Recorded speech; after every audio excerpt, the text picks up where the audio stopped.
What am I even supposed to say? I know I said the same thing at the beginning of my Strange World review back in November, but seriously, what am I supposed to say? It's obviously bad. Oh boy, this one was rough. Peter Pan and Wendy. Now, first off, something I want to get into is, of course, that the critics are trying their best to defend this movie and defend Disney. So I'm not even going to bother talking about that. What I thought was very telling was audience scores. Now, the critic reviews on Rotten Tomatoes, which I cannot trust at all anymore, that one's, even though that one's like the 70s, the audience score at the time of this recording is in the 40s. And on IMDb, which is just audiences, might I add, it has a pathetic 2.7 out of 10.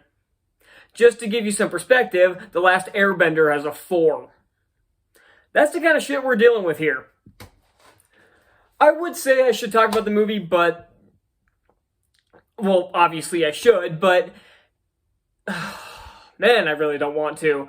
You all know the basic story of Peter Pan, and if you don't... are you living under a rock?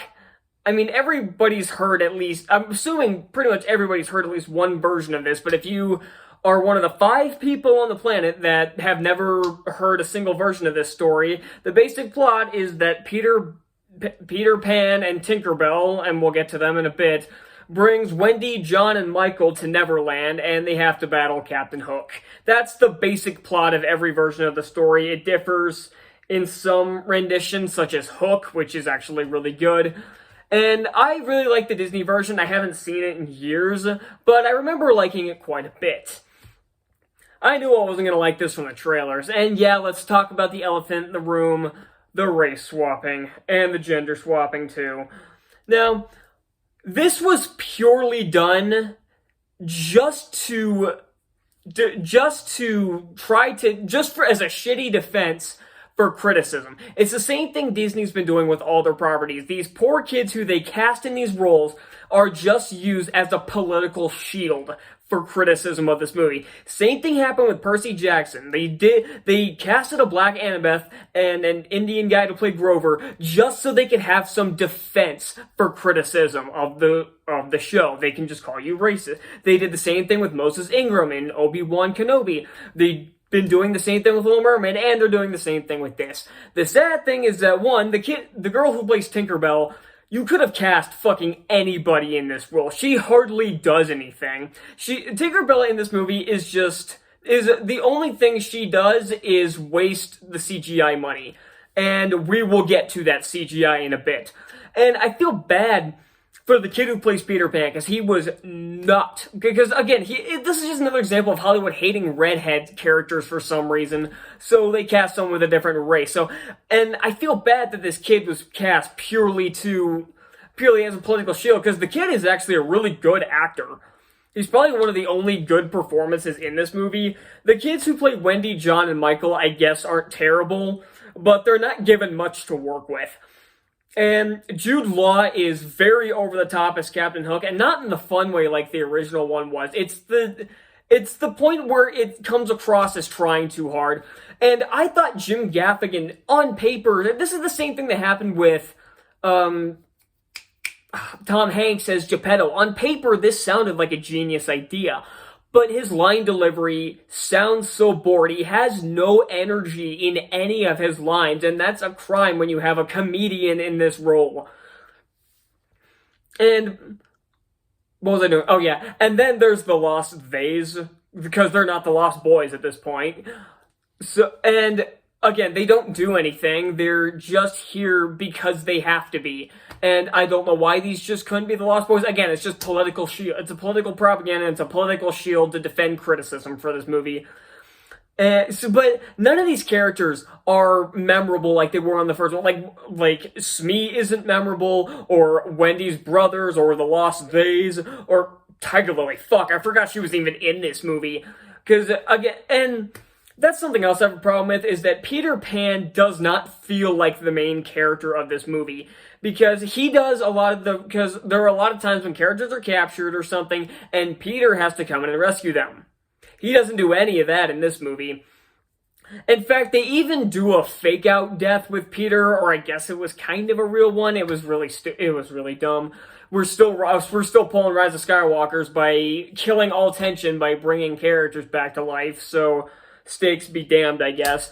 They try to give Hook a tragic backstory where he and Peter were friends. I don't remember this in the original Disney, in the good Disney version, I should say. I don't remember this being that in that, and it's an interesting idea that's not explored.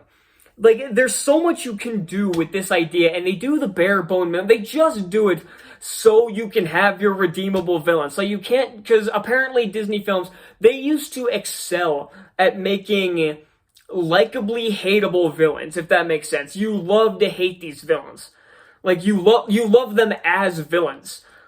But nowadays, Disney just wants to have characters that they can't just have evil villains anymore. How Puss in Boots: The Last Wish did this fantastically with Jack Horner, because he was just a hateable person that you love to see the heroes beat the snot out of. But this movie and Captain Hook is one of the most famous Disney villains. They tried to flip everything on its head because they tried to do the Thanos thing. They tried to make every villain at least relatable on some level, and you don't need that for a movie like this. And again, it's like the pirates are like residents in Neverland that decided to grow up. Again, that's an idea that should have been explored more. But instead, we just jump from shitty action sequence to shitty action sequence.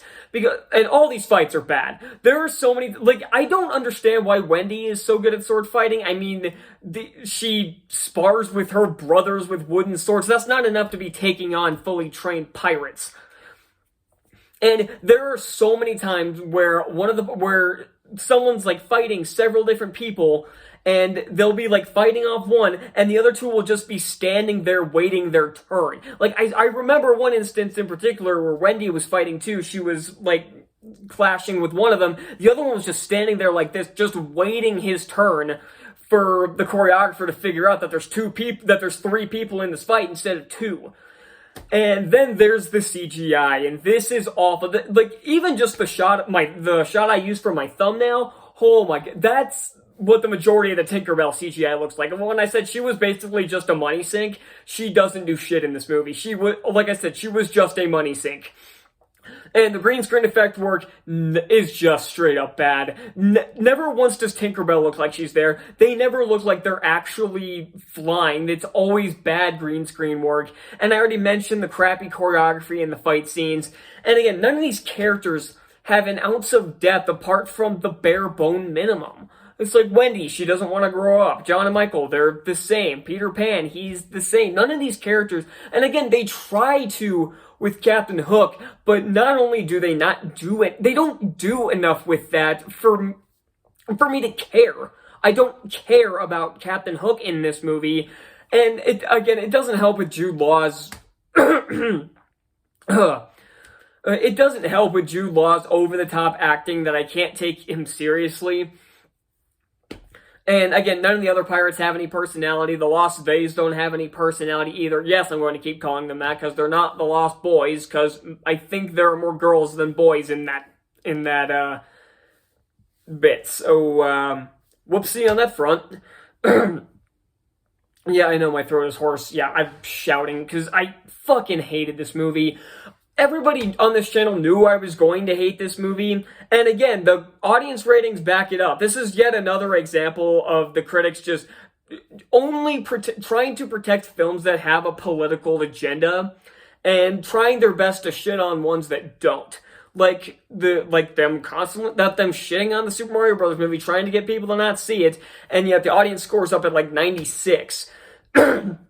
And then this one, the simple fact that it has an IMDb rating of 2.7, that's fucking pathetic.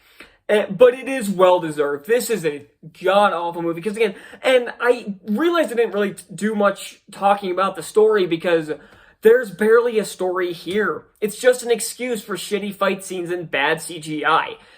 And I guess the musical score wasn't Oh, I need to wrap this up soon, or otherwise my throat is going to completely give out. I guess the musical score wasn't bad. The directing wasn't very good either. And the dialogue, oh my god, I didn't even mention. The dialogue has so many cringeworthy lines that there were so many. Like, I wanted to shut this movie off by the half-hour mark, and then I continually wanted to shut it off for the next hour or so. And it was. And I did find it pretty weird that after they beat Captain Hook, there was still a half hour of the movie left. I figured out that about 15 minutes of that were the fucking credits. Really? That many people wanted their name attached to this piece of shit? I'm hoping most of these I'm hoping most of these actors don't put this piece of shit on their resume. I wouldn't. So yeah, that's all I got for this god awful remake. Trying to figure out how it stacks up against the others because Lion King, Beauty and the Beast, and Mulan were probably worse. This is probably definitely above those because those ones were insulting. This one, it's insulting to my intelligence as far as their political ideologies go. But overall, as a movie, it was just fucking lame with nothing to latch onto. At least in Lion King, they had a few new jokes out of Timon and Pumbaa. And at least in Beauty and the Beast, they gave some more character to Maurice. And they had a couple of decent added scenes. But this one had nothing new to offer. This was just another Peter Pan movie, and it wasn't a particularly good one. I will take the Disney version. I will take Hook. You know what? Fuck it. I'd take Pan over this, because at least Pan was laughably bad. Like, it's to the point where I can watch that movie and just freaking laugh my ass off at everything. The shoddy CGI, because it's laughably bad in that one. This stupid-ass story, the over-the-top acting by Hugh Jackman. It's just a fun kind of bad. This one is boring, and hopefully I will have forgotten about this movie within a day. I'm giving Peter Pan and Wendy an F. Oh, thank God this is over. But we still have Little Mermaid to not look forward to, so yeah, I guess I'll see y'all next time. Bye.